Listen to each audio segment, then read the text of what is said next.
महाराष्ट्र शासनामध्ये साधारण 160 ते 65 वेगवेगळ्या योजना आहेत आणि त्यापैकी बहुतांश शेतकऱ्यांना ह्या योजना माहीत नाही, किंबहुना शेतकरी माहीत करून घेत नसेल किंवा अधिकारी वर्ग ज्याच्यामध्ये त्यांना आर्थिक लाभ आहे त्याच फक्त शेतकऱ्यापर्यंत जाऊ देसेल, ही एक कारण असू शकतं. तशाचपैकी हे शेडनेट ही एक संकल्पना आहे, ही स्कीम आहे. 2000 पासून सुरू झाली. सर्वप्रथम प्रत्येक शेतकऱ्याला एका सातबाऱ्यावर हे पाव एकराची सबसिडी द्यायचं. मी राज्य शासनामध्ये असताना, या कमिटीवर असताना आम्ही शासनाशी सतत पाठपुरावा करून याचं महत्त्व पटवून दिलं आणि ही सबसिडी पाव एकरापासून 1 एकरापर्यंत नेली आम्ही. कारण आज माझे विदर्भामध्ये 350 ते 400 शेतकरी असे आहेत की ज्यांनी कमीत कमी पाव एकरापासून तर 1 एकरापर्यंत नेट हाऊस घेतलेला आहे आणि वर्षाला खर्च वजा जाता एका एकरातून 4 ते 4.5 लाख रुपये निव्वळ नफा, पुन्हा सांगतो मी, तुमचा विश्वास बसणार नाही, एकरी 4.5 ते 5 लाख रुपये निव्वळ नफा कमावणारे शेतकरी आहे, कमावून राहिले. आणि त्यातलंच बरेचदा तुम्हाला असं वाटेल की शास्त्रज्ञांना काय होते सांगायला, काही आपले गप्पा मारतात. तर हा सूर्य हा जयद्र, तिथे जे डायसवर जे बसलेले आहे एक आमचे शेतकरी, हे एकच नाही, असे 250-300 शेतकरी आहे. माझ्या लेक्चरनंतर यांच्याशी बोलता, यांच्याशी संवाद साधता, हे ऑर्गॅनिक फार्मिंग करून राहिले नेट हाऊसमध्ये आणि मागील 4-5 वर्षापासून दरवर्षी 4 ते 4.5 लाख रुपये निव्वळ नफा घेऊन राहिले. आपणही या मार्गाचा जरूर अवलंब करावा. हे वेगवेगळे मॉडेल इथं मी दाखवलेले आहे. आपण ज्या तालुक्यातून आलात त्या तालुक्याच्या तालुका कृषी अधिकारी, उपविभागीय कृषी अधिकारी किंवा तुम्ही ज्या गावातून आहे त्या गावचा कृषी अधिकारी, कृषी पर्यवेक्षक याला विचारायचं आणि या योजनेविषयी माहिती करून घ्या. बरेचदा यांना सुद्धा कृषी अधिकाऱ्यांना माहिती नसते. अशावेळी माझं प्रेझेंटेशन संपल्यानंतर सगळ्यात शेवटी मी माझा नंबर देतो आहे तुम्हाला. त्या नंबरवर तुम्ही कृषी अधिकाऱ्याशी चर्चा करत असताना जर त्यांनी व्यवस्थित माहिती दिली नाही तर तिथूनच मला फोन करायचा आणि त्याच्याजवळ फोन द्यायचा. मी सध्या केंद्र सरकारमध्ये निदेशक या पदावर आहे, वर्धेला महात्मा गांधी ग्रामीण औद्योगिकरण संस्था. त्यापूर्वी नागपूरला वसंतराव नाईक राज्य कृषी विस्तार प्रशिक्षण संस्था, या ठिकाणी ॲडिशनल डायरेक्टर आणि डायरेक्टर होतो. त्यामुळे संपूर्ण महाराष्ट्रातले कृषी खात्याचे क्लास 1, क्लास 2 अधिकारी, सुपर क्लास 1 यांना सगळ्यांना ट्रेनिंग दिलेलं आहे. त्याच्यामुळे बहुतांशी 85 ते 90% महाराष्ट्रातले अधिकारी माझ्या ओळखीचे किंबहुना काही मित्र आहे. त्यामुळे तुम्हाला जर काही अडचण आली आणि योग्य प्रकारे तुम्हाला जर असं वाटत असेल त्याच्याशी बोलल्यानंतर की मला माहिती योग्य मिळून नाही राहिली, तर त्यांना फोन करून त्यांच्याजवळ फोन द्यायचा, माझ्याशी बोलायला लावायचं किंवा तुम्ही फक्त मला मिस कॉल द्यायचा आणि मग मी तुमच्याशी बोलील. तुम्ही तुमच्याजवळचे जास्त पैसे खर्च करू नका. मला दर महिन्याला 1,500 ते 2,000 रुपये शासनाकडनं फोनचं रिएम्बर्समेंट मिळते, तुम्ही खर्च करायचा नाही. असो, ह्या वेगवेगळ्या स्कीम आहे, म्हणजे प्रोजेक्ट त्याचं डिटेल दिलेलं आहे. हे डिटेल तालुका कृषी अधिकारी, मंडळ कृषी अधिकारी, उपविभागीय कृषी अधिकारी यांच्याकडे उपलब्ध आहे.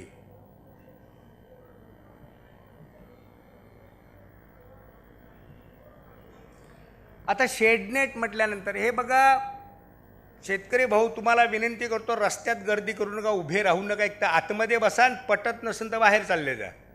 रस्ते अडवू नका लोकांचे. आपल्याला लोकांचे रस्ते अडवणं, काड्या करणं याच्यातच आयुष्य गेलेलं आहे. पटत असेल तर आतमध्ये या, नाही तर बाहेर चालले जा. गर्दी करू नका गेटवर, आतमध्ये या, खुर्च्या खाली आहे. लोकांना खुर्चीसाठी भांडणं करते आणि तुम्हाला दिसते तर दूर दूर पळताय. कमाल आहे तुमची.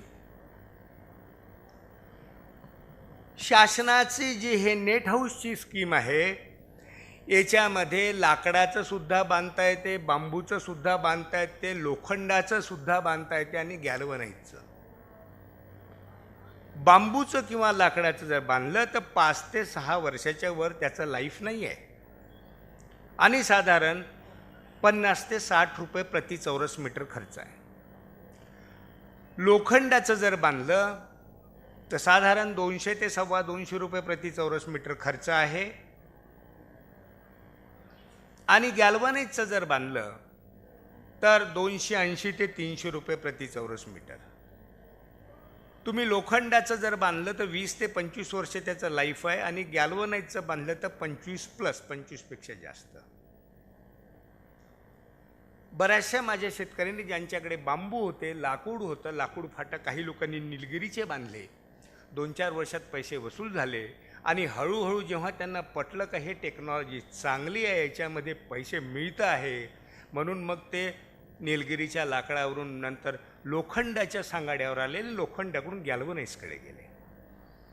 महाराष्ट्र शासनाची जी स्कीम आहे, तुम्हाला 270 ते 270 ते 275 रुपये प्रति चौरस मीटरच्या निम्म्य 135-136 रुपये प्रति चौरस मीटर प्रमाणे तुम्हाला एका शेतकऱ्याला एका सातबाऱ्यावर 1 एकरापर्यंत सबसिडी दिल्या जातं. बरेचदा लोक चर्चा करतात पॉली हाऊस बांधायचं, पॉली हाऊसला सबसिडी जास्त आहे. माझं वैयक्तिक मत मी सांगतो, 25 वर्षापासून याच क्षेत्रामध्ये मी काम करून राहिलो. तुम्हाला जे करायचं आहे ते करा, जो जे वांछिलं तो ते लाहो. स्वतंत्र भारताचे स्वतंत्र नागरिक आहात तुम्ही. पण वैयक्तिक माझं मत असं आहे, आजच्या घटकेला विदर्भामध्ये पॉली हाऊस हे तेवढं फिजिबल नाही. बांधले लोकांनी थोडीशी सबसिडी जास्त मिळते, पैसा मिळतो, त्याच्यातून काही वाचवतातही काही बांधणारे, काही आपले घरगुती कामं करतात. परंतु आज विदर्भामधले 90% ज्यांनी पॉली हाऊस बांधलं ते फेल आहे. आणि एकदा आपली चूक झाल्यानंतर जेव्हा लोक त्यांच्याकडे विचारायला जातात तर मग ते कसं की मारुतीच्या बेंबीत हात घातला की थंड वाटतं, तो विंचानं चावलं ते सांगणार नाही. कृपा करून त्याच्या मागे जाऊ नका. ज्याला जायचं आहे, ज्याला आता उडीच मारायची विहिरीत, तर त्याला कोणी रोखणार नाही. कारण असं, विदर्भामध्ये उन्हाळ्यामध्ये जे तापमान असते 47 ते 48 डिग्री सेल्सिअस, हवेमधली आर्द्रता 15 ते 16% आणि अशा वेळी पॉली हाऊसमध्ये जोपर्यंत तुमची फॅन अँड पॅड सिस्टीम राहत नाही, जोपर्यंत तुम्ही तापमान 28 ते 32 डिग्री सेल्सिअसच्या आत आणत नाही, हवेमधली आर्द्रता 50 ते 60% आणत नाही, तोपर्यंत पीक होत नाही. 9 वर्षापूर्वी विनोद गुडदे पाटलांनी जेव्हा पॉली हाऊस बांधले होते तेव्हा डॉक्टर मदान पिकेवीचे व्हाईस चान्सलर असताना त्यांना काही अडचणी आल्या. मला पाठवण्यात आलं की डॉक्टर काले जाओ वहाँ से देख लो क्या करना है. पाहिल्यानंतर विनोद गुडदे पाटलांना सांगितलं समजावून काय काय झालं, कसं झालं. आणि दुसरी महत्त्वाची गोष्ट अशी आहे, याच्यामध्ये मी माझ्या शेतकऱ्यांना दोष देत नाही. ही जी बांधणारी मंडळी आहे यांना शेतकऱ्याला टार्गेट करायचं असते, त्यांच्या माथी कसं तरी करून हे बांधून द्यायचं असते, म्हणून चुकीची माहिती देतात. पॉली हाऊस पश्चिम महाराष्ट्रामध्ये सातारा, सांगली, कोल्हापूर, तुमचं पुणे, तळेगाव, दाभाडे, मरकल, तुमचं नाशिक तिकडे ठीक आहे, कारण त्या लोकांना उन्हाळ्याचं 40च्या वर तापमानच जात नाही. आणि मराठवाड्याचा काही भाग, विदर्भाचा काही भाग, खानदेशचा काही भाग, या भागामध्ये 46-47 पेक्षा टेम्परेचर कमी राहतच नाही. जसं दर 10 ते 15 मैलाच्या परिसरामध्ये भाषा बदलते, रहनसहन बदलते, वातावरण बदलते, कल्चरल प्रॅक्टिसेस बदलते. हा एकच मापदंड सगळीकडे नाही लावू शकत आपण. का मग जेव्हा लग्न प्रसंगाचा योग येतात तर विदर्भातलीच पोरगी करता का नाही पुण्याकडची करून आणत, का नाही तिकडे देत? कल्चर ॲडजस्ट होत नाही. पुण्याच्या लोकांनी पॉली हाऊस बांधलं, नाशिकच्या लोकांनी बांधलं म्हणून आपण बांधायचं, हे कुठला न्याय आहे? आपली भौगोलिक परिस्थिती काय, त्यांची काही याचा विचार करा. असो, माझं वैयक्तिक मत, पर्सनल ओपिनियन, आज पॉली हाऊसच्या मागे लागू नका. जे लागले ते 1-2 वर्षात रस्त्यावर येणार. ज्यांनी बांधलं असेल तर त्याला माझं स्टेटमेंट वाईट वाटेल, पण 2 वर्षांनी पुन्हा सांगाल म्हणा मला. आज 80 ते 85% पॉली हाऊसेस बंद आहे. नुसता ढाचा तिथे राहिलेला आहे. आणि नेट हाऊस ही अशी वस्तू आहे की जे 12ही महिने कोणत्याही सीझनमध्ये कोणताही भाजीपाला आपण घेऊ शकतो.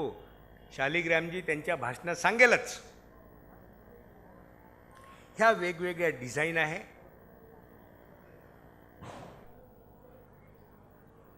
आता इथे डिझाईन दाखवलेलं आहे गॅल्वनाइटचं. 1.5 इंचीचा पाईप, 1.25 इंचीचा वरती, 1 इंचीचा तिरपा. याचा गेज वगैरे दिलेला आहे. असं समजा, आता मी शास्त्रज्ञ नाही, मी बांधून देणार आहे. हे बांधणारे आहे आणि हे कृषी अधिकारी आहे आणि हे बँकेचे अधिकारी आहे. याच्यात बरेचदा संगनमत कसं होते, मी बांधणार आहे, मला धंदा करायचा आहे. मी अधिकाऱ्याला सांगून देतो, सगळेच कृषी अधिकारी तसे नाही पण बहुतांश. मी काय सांगतो, साहेब त्याला आपल्याकडे पाठवून द्या ना, आपलं नाव सांगा. एका नेट हाऊसचे 5,000 पक्के. बँक अधिकारी आपल्याकडे पाठवा, त्याचं लोनही सँक्शन करून तो 10 मल मी ठेवतो, 5 तुम्ही ठेवा. असा प्रकार झालेला आहे. मी स्पष्ट बोलणारा माणूस आहे, मी नोकरीची कधी पर्वा नाही केली. आज 500 ते 600 शेतकऱ्यांना एका XYZ पार्टीनं आणि काही अधिकाऱ्यांनी संगनमत करून फसवलं. त्यांना सबसिडी काढली आणि 3 ते 4 महिन्यात त्यांचं साच्या ढाच्या उडाला, सांगाडा उडाला. आणि शेतकरी असे इपित्तर आहे. सगळं झाल्यावर मग मला फोन करते, साहेब ते उडालं हो, मी काय करू, जाणं खड्ड्यात. आता लग्न झाल्यावर विचारतं का पोरगी बरोबर नाही, आता फारकत देऊ का? अबे मूर्खा, लग्नाच्या आधीच चौकशी करायला नव्हती पाहिजे? हे पोरगी बरोबर आहे की नाही, तिची माय कशी आहे, तिचा बाप कसा आहे, घराणं कसं आहे. इतके तर पंडित आहे आपले शेतकरी. कारण मी शेतकऱ्याचाच पोरगा, मी ओळखतो सगळी मेंटॅलिटी. सगळं झाल्यावर आम्हाला माहीतच नव्हतं. अबे माहीत नव्हतं तर 2.5 आणि 5 लाख आणि 8 लाखाचं इन्व्हेस्टमेंट तू करून राहिला, माहीत करून नाही घ्यायला पाहिजे?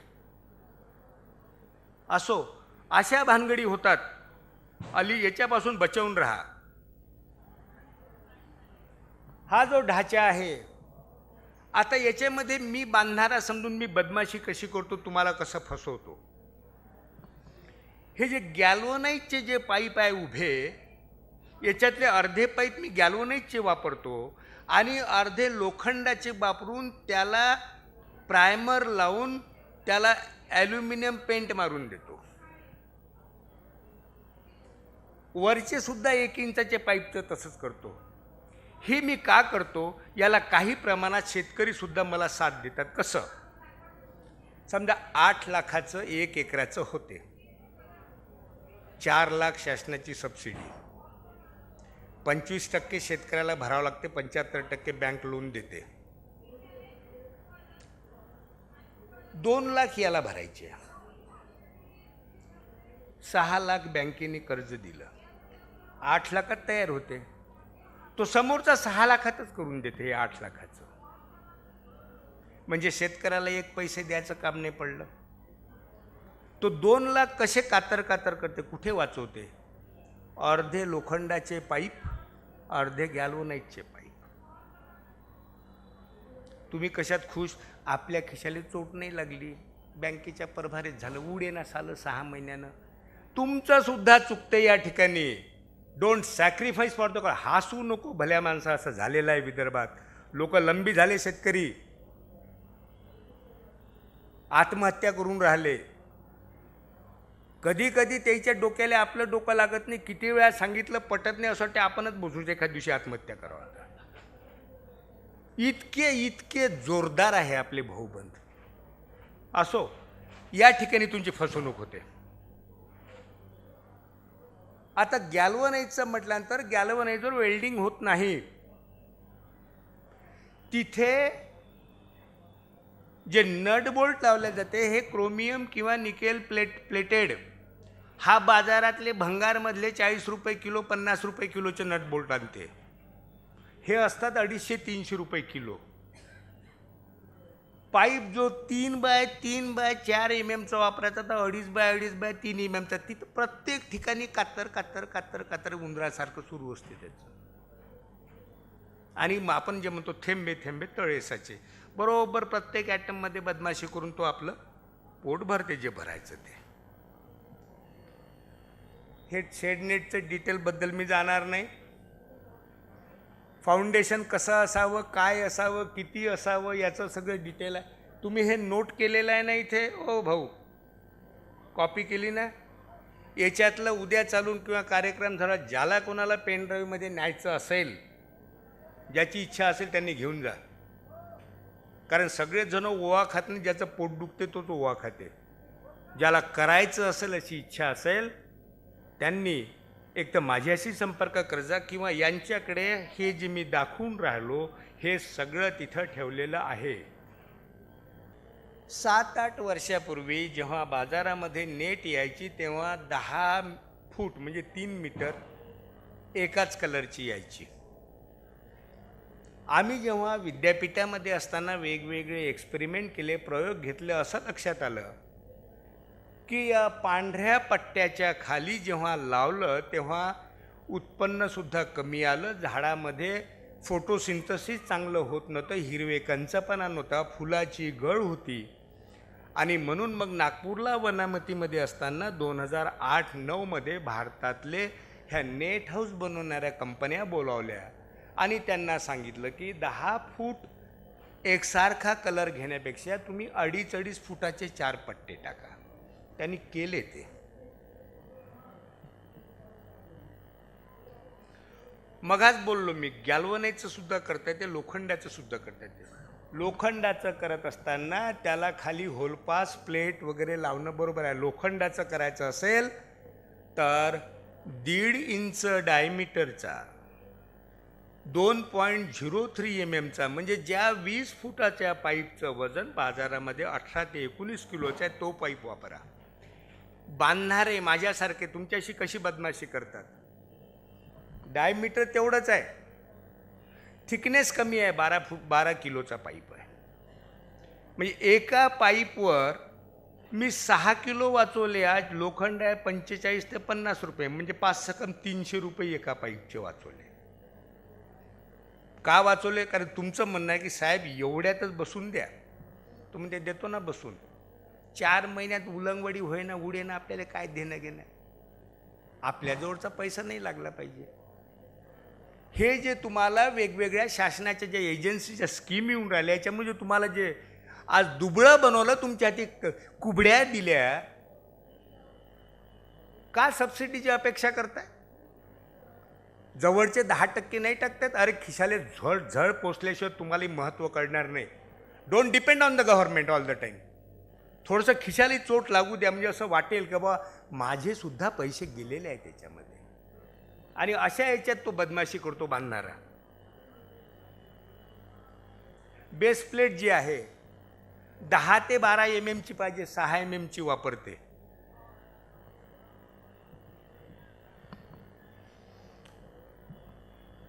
गॅल्वनाइज लोखंडाचं सुद्धा तुम्हाला जास्त लांब अजून जास्त दिवस टिकवता येते. हे लोखंडाच्या याच्यात प्लॅस्टिकचा जर पाईप टाकला 1.5 इंचीमध्ये 2 इंचाचा 1-2 फूट आणि मध्ये मॉर्टर भरलं, म्हणजे लोखंड आणि पाण्याचा जर संबंध आला तर लोखंड सडतं. याच्यामध्ये काय होऊन राहिलं, जेव्हा तुम्ही वाफेसाठी ओरंबे केल्यानंतर त्या ओल्या मातीचा आणि प्लॅस्टिकचा संबंध आला म्हणजे लोखंड सडायचं काम नाही. हे झाल्यावर नागपूरला असताना भंडारा तालुक्यातले जिल्ह्यातले काही शेतकरी याच्या बाजूला 1.5 फूट बाय 1.5 फुटाचं 3 फूट उंच विटीचं बांधकाम केलं. साहेब तुम्हीच तर सांगितलं लोखंडाचा आणि मातीचा संबंध नाही आला पाहिजे. अबे तर 50 रुपयाच्या प्लॅस्टिकनं काम झालं असतं, 300 रुपयाचं कायले खर्च केलं. काय काय तिथं काय 10-12 मजली बिल्डिंग बांधून राहिला का तू? मी कधी कधी शेतकरी आपल्या डोक्याचा जास्तीचा वापर करतो. त्याच्यात त्यांचा दोष नाही. जेव्हा हे तंत्रज्ञान वापरण्याचा विचार करते तेव्हा गावात गेल्यावर गावामध्ये अतिशय सायंटिफिक टेक्निकली हाय स्किल्ड लोक असतात आणि हे असतात मारुतीच्या पारावर, वाड्याच्या कामठ्यावर, न्हाव्याच्या दुकानाजवळ. त्याचा तोच विषय. कुठून आला, काय करणार आहे, नेट हाऊस. अबे ते नवीन आहे ना, समजणार नाही ना. नाही, त्या साहेबांना सांगितलं, त्याला काय समजते. आमचे विनाकारणच काळ्याचे पांढरे झाले काय. अरे ले काय हो, तुम्ही तो मारुतीचा पार राखू राखू तुमची हजामती करू